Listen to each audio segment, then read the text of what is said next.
សាម្នាក់នោះគឺបរោះអង្គចានៅក្នុងផែនដី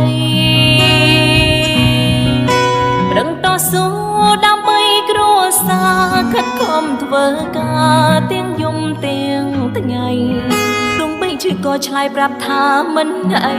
ប្តីអាចស៊ូបានសាងទ្រនំគ្រួសារឲ្យមានបានទុំបញ្ហាចូលមកប៉ុន្មានមិនរាថយឡើយទុំហត់នឿយលាក់តង់ក្នុងចិនមិនឲ្យប្រពន្ធកូនពីបាឡើយអូននឹងនៅក្បែរថែទាំប្រងត្រានត្រើយពេញមួយជីវិតសូមសរសើរចិត្តបងផ្ដល់ឲ្យគ្មានតែនកំណត់សូមសរសើរចិត្តបងដែលមានបេះដូងធំធេង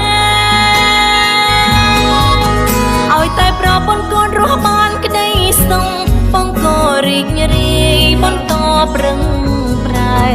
អូនសូមច្រៀងចម្រៀងរៀបរាប់ថ្លាថ្លៃបេះដូងស្វាយ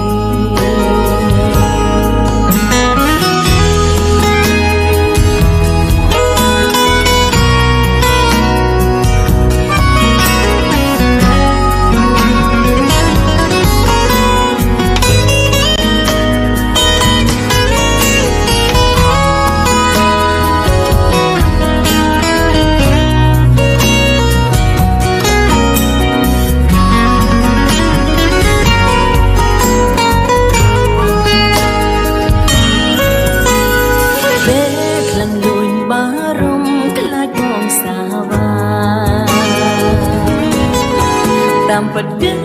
បងជួបបញ្ហាមិននិយាយស្ដីធ្លាប់គិតថាបងក្បត់ស្នេហានៅក្នុងចិនតាជាងតែលួយតែពេលនេះអូនចង់សុំចិត្តប្រងថ្លៃរក្សាស្នេហ៍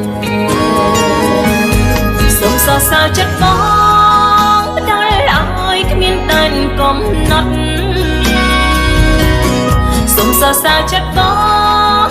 ដែលមានបេះដូងធំធេង